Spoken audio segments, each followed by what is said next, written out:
Hello everyone and welcome to my channel being pharmacist. So आज इस video में हम लोग बात करेंगे the final preparation strategy for the railway pharmacist exam. जो रेलवे फार्मासिस्ट एग्ज़ाम होने वाला है कुछ ही दिनों बाद, उस एग्ज़ाम के फाइनल प्रिपरेशन स्ट्रैटेजी को लेकर डिस्कस करेंगे इस वीडियो में। एंड मैंने एग्ज़ाम कब होगा इसके ऊपर भी पहले वीडियो बनाया है एक, राइट। आई होप आप सबने देखा होगा, अगर नहीं तो आप देख सकते हो। तो मेनली आप लोग समझ सकते हो कि फेब या मार्च पे आपका एग्ज़ाम होगा।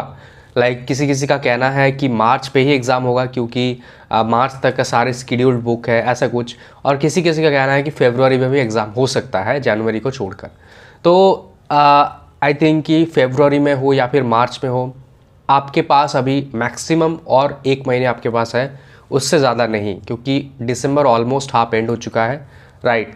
तो जनवरी पूरा भी हम अगर ले ले हैं, काउंट कर ले, तो भी एक महीने मान के चलो आपके पास और भी बचा है फॉर प्रिपरेशन एंड एवरीथिंग। उसके बाद जितना जो भी कुछ टाइम मिलेंगे वो टाइम, एडमिट कार्ड आएगा आपका, सिटी इनिशिएशन होगा, फिर पहले तो डेट चला आएगा, तब से आपका हो गया, राइट। डेट आ जाएगा जैसे, तब से आप और रिविजन नहीं कर सकते, तब से आपको फाइनल एकदम जो लास्ट टाइम का प्रिपरेशन है वो सब फॉलो करना पड़ेगा। बट बिफोर दैट जो अभी ये एक महीना है, इस टाइम पे आप लोग कैसे अपना प्रिपरेशन को थोड़ा चेंज करेंगे। हम लोग जैसे प्रिपरेशन हम लोग अब तक करके आ रहे थे, थोड़ा सा अभी शिफ्ट करेंगे, थोड़ा सा और डिफरेंट तरीके से स्टडी करेंगे, कुछ और चीज़ों को फोकस करेंगे। सो सबसे पहले बात करते हैं कि इस टाइम पे जैसे हम लोगों ने लास्ट जब से हम लोग प्रिपरेशन ले रहे हैं, तब से हम आप लोगों को मैंने कहा था बहुत सारे वीडियोस में, या फिर आप सब ने भी किया होगा, आई होप सो। जैसे आप लोग स्टडी कर रहे थे, रिवीजन कर रहे थे टेक्स्ट बुक से या फिर कोई पर्टिकुलर बुक से, तो आप लोग अपना अपना नोट्स बनाते हैं, राइट। नोट्स आई होप आप सब ने बनाया होगा, अगर नहीं तो यहाँ पे प्रॉब्लम होगा। आई होप आप सब ने नोट्स बनाया होगा जब आप प्रिपरेशन ले रहे थे। अब टाइम है उन नोट्स को स्टडी करने का, ठीक है। अभी और वापस से एकदम डिटेल में नहीं, अब हम लोग उन नोट्स को स्टडी करेंगे। सिर्फ जो भी नोट्स जहाँ पे इम्पॉर्टेंट पॉइंट्स हम लोगों ने मेंशन किया है, important classification, important structure, important mechanism of action, important SAR, या फिर जो भी फॉर ऑल द सब्जेक्ट्स। सो उन सभी के जो इम्पॉर्टेंट जो नोट्स हमने बनाए हैं, उन नोट्स को स्टडी करना स्टार्ट कर दो, ठीक है, एक एक करके एवरी डे। तो एंड अगर हम वीकली बात करें तो वीकली ज़्यादा टाइम तो हम लोगों के पास है नहीं, तो हम लोग ऐसा नहीं करेंगे कि एक दिन में एक ही किया, दूसरे दिन दूसरे किया, ऐसे नहीं चलेगा। This is the last month, so आपको प्रिपरेशन लेना होगा पूरे टाइम देकर, हर सब्जेक्ट के लिए टाइम देना होगा एक ही दिन में।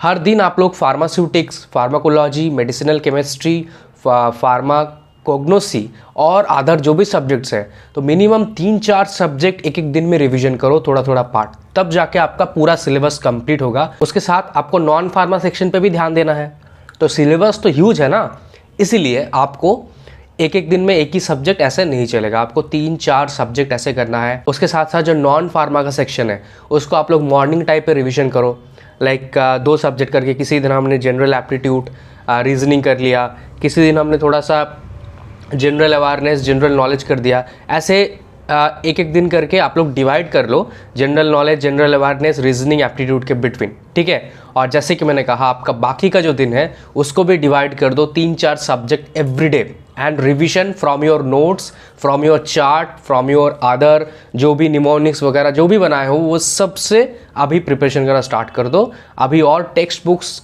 हम लोगों को नहीं देखना है, ठीक है। उसके साथ साथ प्रीवियस ईयर के क्वेश्चन पेपर, आई होप आप सबके पास है प्रीवियस ईयर क्वेश्चन पेपर। जो भी प्रीवियस ईयर के क्वेश्चन पेपर आपको अभी तक मिला है, आप ढूंढ पाए हो 2019, 2015, उनको वापस से करना स्टार्ट करो। एंड टाइम मैनेजमेंट के हिसाब से प्रिपरेशन स्टार्ट करो, टाइम मैनेजमेंट के हिसाब से क्वेश्चन पेपर्स को सॉल्व करो, क्योंकि प्रीवियस ईयर के पेपर बहुत इंपॉर्टेंट है, उनको लास्ट दिन तक रिविजन करना।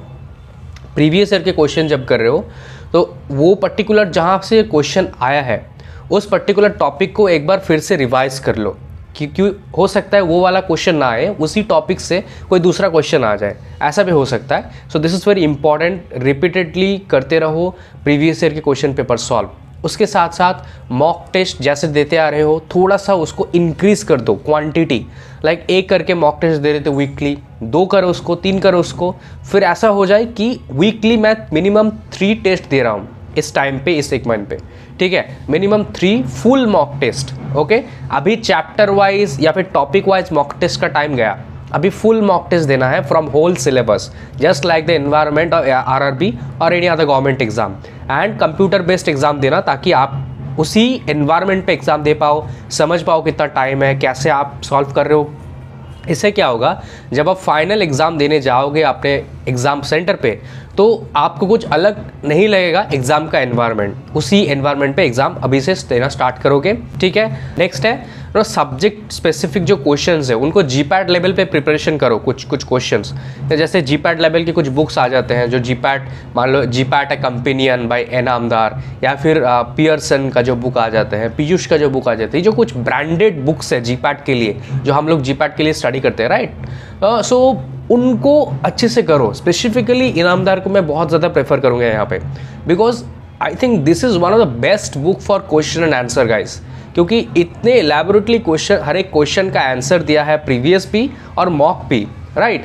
तो आई डोंट थिंक किसी और लाइक बुक पे इस तरीके का इन्फॉर्मेशन होगा, तो डेफिनेटली इसको प्रिपरेशन करो। और जैसे मैंने और भी 1-2 बुक कहा, मैं टैग कर रहा हूँ यूट्यूब पे ही, आप चाहो तो अगर आपके पास नहीं है तो खरीद सकते हो, और बाकी जो भी बुक लिए हो, लेकिन ये जो जीपैट लेवल के बुक्स थे ये काफ़ी इंपॉर्टेंट होगा आपके लिए क्वेश्चन आंसर के प्रिपरेशन के लिए। और कुछ बुक्स ऐसे भी हैं जो आपको ओवरऑल प्रिपरेशन के लिए भी हेल्प करेंगे। आई होप आप सबने कुछ बुक्स तो लिया ही होगा, ये भी एक इंपॉर्टेंट पॉइंट है। अब जैसे आप मॉक टेस्ट दे रहे हो या फिर प्रीवियस पेपर सॉल्व कर रहे हो कंप्यूटर बेस्ड पे, आपको थोड़ा सा लाइक देखो, मान लो अगर 3 घंटे का आपका एग्जाम है, तो आपको यहाँ पे टारगेट रखना है कि मुझे 2.5 घंटे में ख़त्म करना है या फिर 2 घंटे में ख़त्म करना है।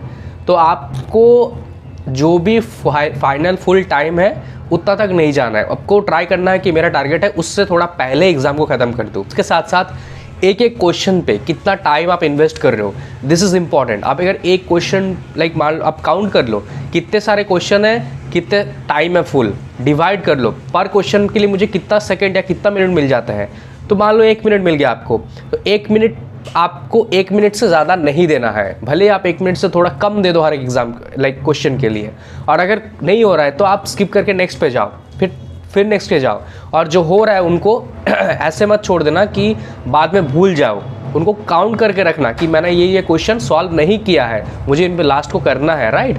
जैसे पूरा आपका सॉल्व हो जाता है, लास्ट में उनकी तरफ देखो, टाइम लो अगर आपके पास टाइम है तो। अब बारी है एक और इम्पॉर्टेंट, जो कि जनरल वाला सेक्शन, राइट। अब इसके लिए क्या करें, इसके लिए तो हम लोग प्रिपरेशन ले रहे थे बट उतना नहीं हो पा रहा है, क्योंकि तो देखो सिंपली मैं बता दूं, दिस इज़ इम्पॉर्टेंट गाइस, ये आपको करना पड़ेगा। जनरल नॉलेज आप लूसेंट के बुक से जितना हो सके प्रैक्टिस करो इस टाइम पे। एप्टीट्यूड, रीजनिंग, अब देखो रीजनिंग जितना हो सके मार्क्स आपका करंट अफेयर्स और नॉलेज से आ जाना चाहिए, जनरल साइंस से, general science, general knowledge and current affairs, इनसे जितना हो सके मार्क्स कलेक्ट कर लो, क्योंकि हो सकता है रीजनिंग एप्टीट्यूड का सारा क्वेश्चन का आंसर आपका ना हो, बट स्टिल प्रैक्टिस करते रहो। स्पेसिफिकली जिस तरीके के क्वेश्चन प्रीवियस आरआरबी में पूछे गए हैं या फिर ईएसआईसी में पूछे गए हैं, एसएससी में पूछे गए हैं, उनको ज़्यादा करो, उसी टाइप के क्वेश्चंस को 1 2 3 कर लो, ठीक है, फॉर्मूला को समझ लो।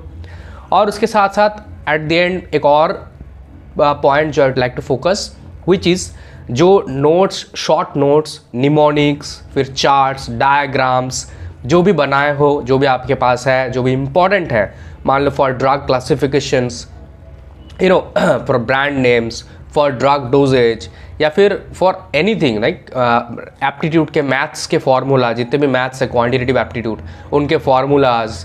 फिर आ जाते हैं हम लोग दूसरे, जैसे कि कोग्नोसी में आ जाते हैं, तो कोग्नोसी में जितने सारे ड्रग्स हैं उनके फैमिली कैसे याद रखे, उनके जो लाइक साइंटिफिकल नेम है, जो बोटानिकल नेम है, उनको कैसे याद रखे।